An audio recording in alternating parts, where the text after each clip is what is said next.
아이 치료에 매진하셨는데 근데 사실 놀이 치료 비용도 상당히 많이 들고 근데 그거를 처음에 하시다가 남편의 눈치가 너무 보여서 그것마저 이제 그냥 중단하고 최소한으로 그러니까 이 아이의 연령에 맞는 복용할 수 있는 최소한의 이제 약만 병원을 다니면서 약으로 치료를 하시고 뭐 그렇게 굉장히 백방으로 노력을 많이 하셨어요. 그러면서 노력을 하고 있는 와중에 정말 돈 가지고 그렇게 압박을 했던 남편이 부정행위를 저지른 사실을 알게 되신 거예요. 네, 안녕하세요. 사랑학개론 희선입니다. 오늘은 법무법인 추안 박혜준 변호사님을 모셨습니다. 반갑습니다. 네. 오늘 말씀 주실 주제는 어떤 주제일까요? 네, 오늘은 아이의 치료비까지 인색하게 굴던 짠돌이 남편에 대한 이야기입니다. 아이의 치료비까지요? 네. 아이가 아팠던 걸까요?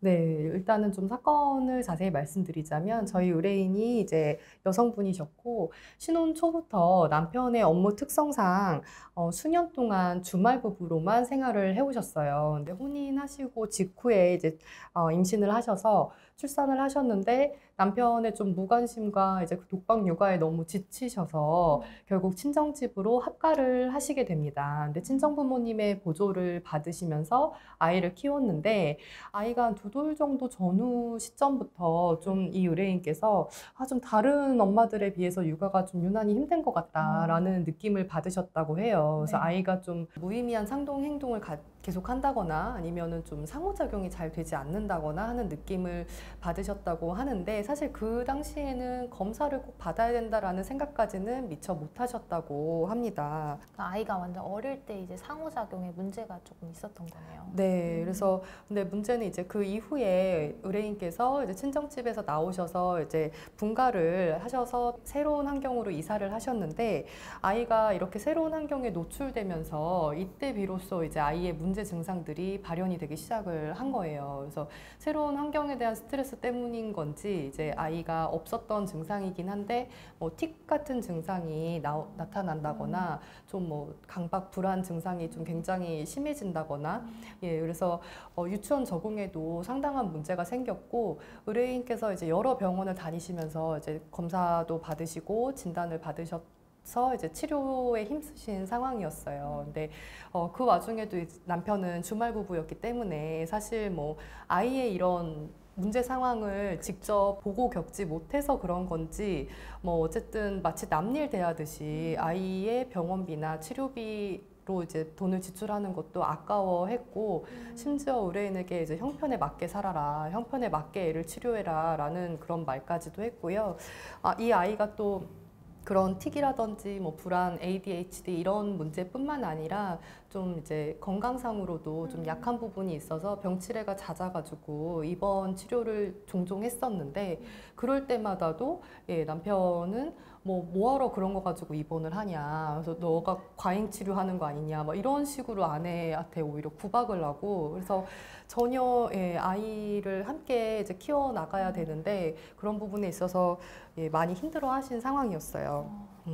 약간 입원 비용까지 아꼈다는 거는 약간 인색하다라는 표현 이상인 것 같은데요. 맞아요. 사실 좀 너무 그 부분도 저는 들으면서 굉장히 좀 화가 났었는데 주말 부부라서 평소에 같이 시간을 해주지 못하는 거에 대해서 좀 안타까워하지는 못할 망정 좀 게다가 이렇게 아픈 아이를 함께 힘을 모아서 육아를 해야 되는 존재인 건데 부부라고 하면 근데 정말 이 의뢰인은 남편으로부터 어떠한 정서적 지지를 받지 못하시고 정말 홀로 24시간 아이와 단 둘이서 고군분투하면서 아이를 키워 오신 거예요. 그렇게 이제 열심히 좀 아이를 그래도 의뢰인께서 아이 치료에 매진하셨는데 뭐 놀이 치료 같은 것도 많이 하잖아요. 근데 사실 놀이 치료 비용도 상당히 많이 들고 근데 그거를 처음에 하시다가 남편의 눈치가 너무 보여서 그것마저 이제 그냥 중단하고 최소한으로 그러니까 이 아이의 연령에 맞는 복용할 수 있는 최소한의 이제 약만 병원을 다니면서 약으로 치료를 하시고 그리고 대신에 이제 이 엄마가 좀 적극적으로 아이가 사회 활동, 사회 관계나 그러니까 친구와의 관계나 유치원 생활에 적응할 수 있도록 노력을 하셨는데 뭐 유치원 친구하고 좀 친해질 수 있도록 엄마가 이제 그 집 학부모와 함께 이제 관계를 돈독히 하면서 편안한 환경을 만들어 준다든지 뭐 그렇게 굉장히 백방으로 노력을 많이 하셨어요. 네. 그런데 예, 이렇게 엄마는 아이를 위해서 노력을 하고 있는 와중에 정말 돈 가지고 그렇게 한 푼, 두 푼 쓰는 거 가지고 그렇게 압박을 했던 남편이 부정행위를 저지른 사실을 알게 되신 거예요. 네. 부정행위요. 네. 그래서 좀 저는 이제 이 앞 이야기까지만 해도 사실 엄마 입장에서 얼마나 화가 났는지. 네. 근데 이혼을 결심하게 된 결정적인 계기는 바로 남편의 부정행위였던 거죠. 그래서 알고 봤더니 남편은 뭐 아이 치료비, 심지어 뭐 집에 난방을 왜 이렇게 많이 쓰냐. 나도 없는데 이런 식으로 관리비가 왜 이렇게 많이 나오냐. 이렇게까지 가족들한테 인색하게 굴던 인간이었는데 성매매를 일삼고 있었던 거예요. 그래서 그런 뭐 채팅 어플 같은 걸 통해서 네. 그냥 성행위를 해줄 여성을 물색을 한다거나 뭐 오피스텔에서 성매매하는 그런 업소를 찾아간다거나 하는 그런 통화 녹음을 본인이 이제 자동 녹음으로 해놓은 그 핸드폰에 있는 녹음되어 있는 파일을 저희 의뢰인께서 알게 되신 거예요. 아, 핸드폰을 보다가. 예, 그래서 그런 불법 마사지 업소를 다닌다거나 그래서 이런 불법 성매매 이런 종류의 부정행위를 거의 매주 뭐 한 2, 3회 이상을 하셨고 그 비용도 1회에 한 15만 원에서 20만 원에 이르거든요. 아니면 거의 중독 수준인데. 그렇죠. 정말. 아니 근데 네. 제가 많은 사건 접했지만 이번 사건이 제일 화가 나는 것 같아요. 네, 사실 근데 저는 이번 사건 좀 말씀드리기가 이제 아이가 아픈 문제 때문에 가장 제가 감정적으로 좀 붕괴한 사건이기도 한데 아이 문제다 보니까 좀 말씀을 아낄 수밖에 없는데 그래도 거의 한 1억 5천에서 2억 상당은 지급해야 되는 그런 진단이 나온 거죠. 처음에 상담할 때는. 그래서 의뢰인분께 이제 재산분할금을 우리가 상당 부분 이렇게 지급해야 될 거다. 그럴 가능성이 높다라고 안내를 해드렸는데도 의뢰인께서는 뭐 더 이상 이 사람한테는 그 어떤 것도 기대할 수 없다라고 하시면서 그냥 그 부분은 감안하고 왔다고 하시면서 확고하게 이혼을 결심을 하셨어요. 근데 사실 그 소송을 진행하기 전에 의뢰인이 남편한테 이혼에 대한 얘기는 했었고 그래서 남편이 제시한 조건이 있었어요. 근데 좀 터무니없게도 뭐 한 3, 4억 정도의 부부 공동 재산 중에 내가 너한테, 그러니까 아내한테 한 5천은 줄 수 있어. 이런 식으로 무슨 결혼 선심 기간이 어느 쓰듯이. 정도죠? 결혼 기간은 8년 정도 됐어요. 아 예. 근데 3, 4천 예. 정도 주겠다. 예, 그러니까 한 뭐 5천 정도는 줄 수 있다. 그리고 아이 양육비로 저는 여기서 너무 터무니없다. 그런 합의는 하시면 안 된다라고 말씀드렸던 게 아이 양육비로 4, 50만 원은 내가 줄 수 있어. 이렇게 얘기를 했다는 거예요. 근데 연봉이 높다고 하지 않으셨나요? 네, 맞습니다. 아. 참고로 이 남편은 좀 굴지의 그런 건설회사에 다니고 있는 남편이었고, 연봉이 상당했어요. 그래서 4, 50만 원 택도 없는 금액이었고, 더군다나 이 사건은 아이가 아프기 때문에 향후 치료비가 꾸준히 들어가야 되는 상황이라서 사실 판결로 가더라도 보통의 양육비보다는 이런 특수한 사정이 반영돼서 더 상향된 양육비가 인정될 수 있는 상황이라서 4, 50만 원을 제시를 했다는 거에서 제가 그런 합의는 들어줄 가치가 없다라고 말씀을 드려서 이제 소송을 진행을 하게 됐습니다. 네, 그러면 소송 결과는 어떻게 되었을까요?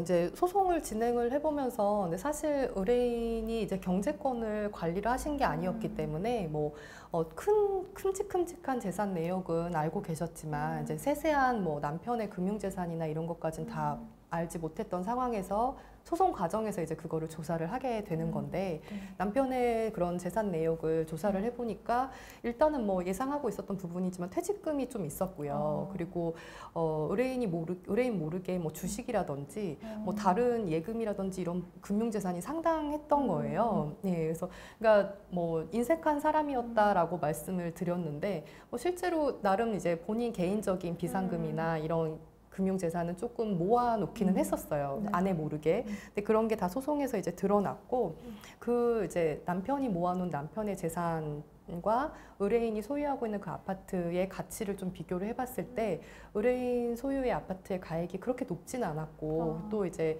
반환해야 될 전세보증금 채무도 상당했던 아파트여서 사실 그 재산 내역이 이제 비등비등했던 거예요. 물론 그럼에도 저희가 조금은 더 줘야 되는 결과가 나오는 게 맞았지만 재판부에서도 좀 이런 구체적인 사실관계를 고려해서 기여도도 좀 저희에게 높게 인정을 해주면서 저희 입장에서는 남편의 위자료를 저희가 남편으로부터 받아야 되는 위자료를 상계해서 결국에는 뭐 재산분할금으로 한 푼도 주지 않고 한 푼도 주지 않고 소송을 마무리할 수 있었습니다. 네, 알겠습니다.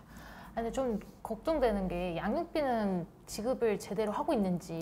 예, 그쵸. 이렇게 짠돌이여가지고. 네, 사실 이 사건 그 소송 과정에서 제가 정말 뭐 여러 번 붕괴를 했는데 남편이 지금 이 아이의 아픔에 대해서 굉장히 무감각하고 아이를 위한 치료비도 아까워하는 사람이었잖아요.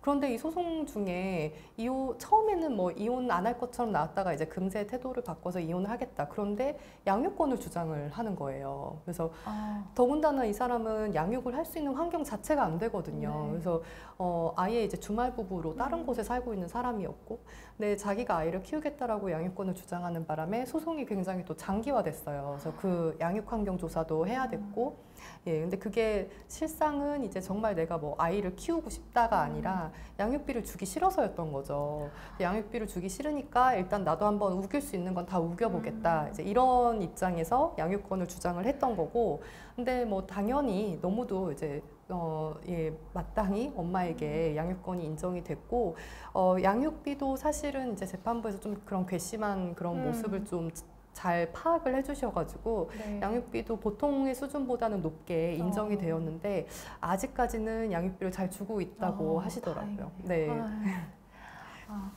이제 아이와 이제 의뢰인이 앞으로 꽃길만 네. 걸으셨으면 좋겠습니다. 네, 아이도 이제 많이 좀 증상이 호전되기를 바란다고 저도 그렇게 인사를 드렸습니다. 네. 오늘 함께 해주셔서 감사합니다. 네, 감사합니다. 오늘은 박혜준 변호사님과 함께 아이의 양육비, 진료비까지 아까워하는 남편 이혼 사건을 들어보았습니다. 더욱 유익한 사건으로 찾아뵙겠습니다. 유익하셨더라면 구독, 좋아요, 알림 설정 부탁드릴게요. 감사합니다.